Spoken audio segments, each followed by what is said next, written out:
April the 25th, 1915, men of the Australian and New Zealand Army Corps landed at Gallipoli. It was on that day the traditions of our fighting forces were born. These stories of their sons and daughters at war, we proudly dedicate to the memory of Anzac.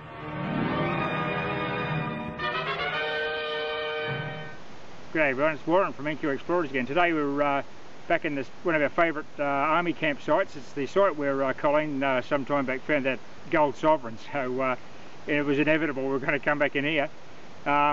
This was a 1943-44 campsite of both 7th Division and 9th Division troops, and what's really interesting about this site, and it's a lot of fun to hunt, is because both those divisions had returned from the Middle East in the North African campaign against the Africa Corps, and also in the Libya, Jerusalem area, and we have found quite a bit of Egyptian silver. We have the Jerusalem cross from Jerusalem, 925 silver, and artefacts, or not artefacts, but souvenirs perhaps that the diggers brought back from the Middle East for their loved ones in Australia, and they didn't make it home. They were dropped in this bushland here. So it's always a good day out. There's always interesting variety of finds, and of course there's coins and buttons, and you get rising sun badges and the usual militaria. But we're going to go and do a few hours today, and hopefully we'll come up with some interesting relics for you to see. So thanks for watching, and back shortly with the first find. Well, here's Colleen's first find of the day. It's a large Australian Army tunic button, Australian Commonwealth Military Forces. You can see the Australia there, with the shank on the back, but these are dome shaped. It looks like it's been run over by a truck. Anyway, that's a great find to start the hunt. Well, there's a nice target signal here. A nice high 81. Oh, it's jumping around. Actually, you can hear that tone roll audio. Okay, well, here's a nice target. It's a 68, 69. It's jumping to 70. It's a bit, and you can hear that tone roll audio. It's not clean, but I'll give it a dig and we'll see what comes out of here. Well, this might be a decent target under this in this burnt log, adjacent to this burnt log. Very high signal, 89, 90. Let's check the iron check. There's iron check there. Not iron. It's a lovely clean signal. Could be a drum bung or something. Not a small, not a large target, so maybe a coin or a badge or something. We'll see. Well, we're a button a piece now. This one's a smaller one, but a very high signal, as you saw on the target ID there, 89.90. Once again, it's squashed, which is typical of how you find these things. That's a breast pocket button, that one, but Australian Military Forces, little Australia there with the crown. Good one. Well, we're getting little squalls of showery rain, but we're still going. We've got the AT machine, so that it doesn't matter if they get wet. This here is a lovely 84-85 signal, in an area where I've found quite a few coins in the past. Just up above, in front of us here, is a benched area where there would have been a 6-man tent or so. But I've only scraped the grass off. There's the target there, so we'll go live and see what we get. It should be, this is a very high conductivity target. At 84-85 it could be a penny. We'll scratch around it, see what comes out. Might be a rising sun though. They come up in that range. Oh, here coins just come out. It's a halfpenny. Beauty. Well, there you go. I'll give that a clean, and we'll see what the date on that coin is. Well, there she is after a semi-bush clean. Lovely little 1943 kangaroo halfpenny. King George VI. Haven't really cleaned the king up there, but good one. Shows you there's still coins in here. It's just low and slow. Well, my next target was a 83-84. It's a head off a safety razor. It'll be a Schick or a Gillette. It'll be branded. We often find the handles, but the heads not so much. Good one. I'm just detecting down between two gullies, like washaways. There's a creek in the bottom, a fairly rocky creek, and there's a gully on that side. Got a lovely 78 signal. Thought it was going to be a coin, but I got some kind of possibly jewellery item that's come out of the ground here. We've had quite a few finds that have come from the Middle East, one of which was perhaps that gold sovereign that Colleen got a few weeks back, but we've had Egyptian silver. I don't know what this looks to be, a little costume jewellery item with a blue stone in the centre. Have a look at that. Just unearthed it. Okay, it looks fairly delicate. I'll give it a clean and we'll see what it is. Okay, it appears to be a bracelet of some sort, possibly silver with a blue stone. We've got more signals in the hole. Mrs. NQ's just raced over to take over the dig here because we've got a bit of a find. We'll have a look. Okay, we gave that a quick bush clean. It looks like it's another bit of Egyptian silver, perhaps from the Middle East, or at least from the Middle East, I'd say, but there's more in the hole where it came out of, so perhaps there's more of that item, maybe a chain or something. So we'll brought in this pick, which is a bit sharper. This is the NQ's pick, and see if we can excavate this carefully and see what else is in here.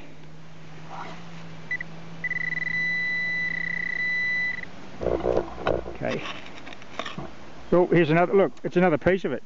Identical, square. It's some sort of bracelet. Oh, that is beautiful. That, I'm confident that's going to be silver. Okay, well, we'll keep the dig up. Any more in there? No, that's it. So we've got two little square pieces that may join together. We'll give it a clean and we'll display them.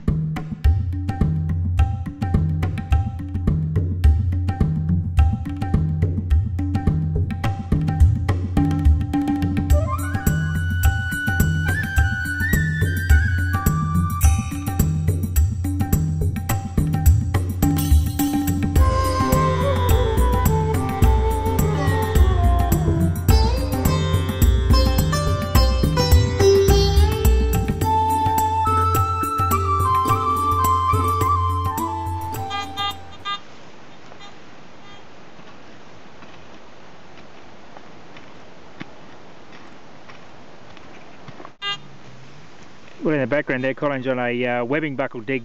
Just dug these three in close proximity. A bit of rigs obviously been left behind in the bush here. Two over shoulder or belt straps and a this is part of the shoulder rig, I think, this one. I found those in large numbers up there in the Cape York Army camp. So yeah, good one. We're still digging, see what else comes out of this hole. Okay, well, that dig's complete. We've got the end off webbing belt with the webbing in situ, and various component parts of the a rig. So that's a good find. All in the one tiny little area, just at 1 square foot.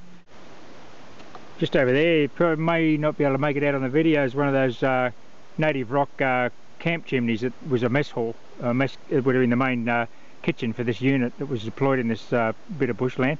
So that's about 30 metres away. We've got a lovely signal here. 83, very solid 83.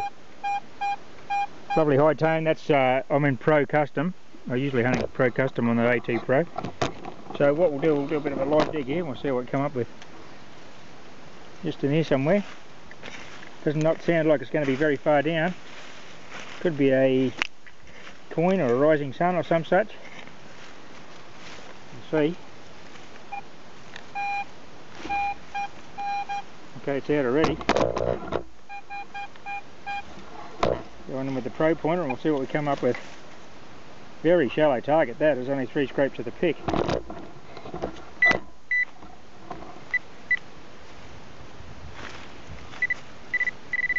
Okay.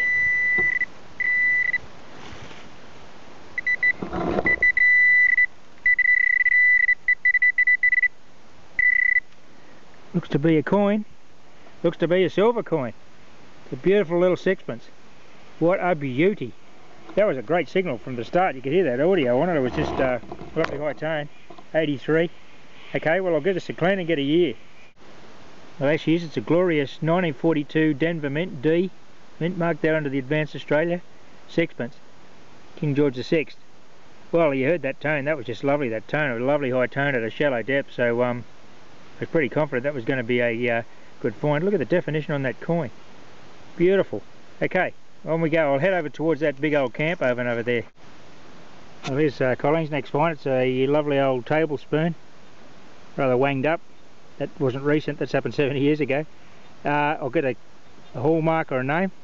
See whether it's that Australian Army Albright nickel silver. Actually that's quite different design there. That won't be Albright nickel silver, I don't think. It's a thinner handle. Wouldn't suggest it's sterling, it'll be electroplate, but that's a nice find. It means the boys were in here having their... Well, my next find is this lovely little webbing buckle. That was a good 75 solid. Well, this is a semi-surface find. It was half buried. A little bottle of some description. No visible mark. Oh yeah, there's some markings there, but I can't make them out. Maybe that's a little ink bottle or something. I'm not sure. Doesn't appear to be any writing there. Anyway, that's definitely World War II Army camp related. If there's any writing on it, I'll subtitle it. Well, it's a nice little bottle anyway. Out of this little shallow bottle pit, most of the bottles are broken, but here's a complete beer bottle, as you can see, 1942. New South Wales Bottle Company. The boys had a cold beer up here. Good one. Well, I think I've just about got the complete set of these year bottles. Colleen's next find, another piece of cutlery with a little love kiss. Here's another tablespoon, a dessert spoon. This one differing from the last one she found about half an hour ago. I'll get the information off the back there, and I'll subtitle it. Good one. Well, Colleen's having a big day on the cutlery. She's just unearthed another item. Let's see what this one is. A fork. The World War II fork with the massive prongs. Beauty. And once again, we'll get the maker's name off that, or the hallmark, and subtitle it. Excellent. Good fun.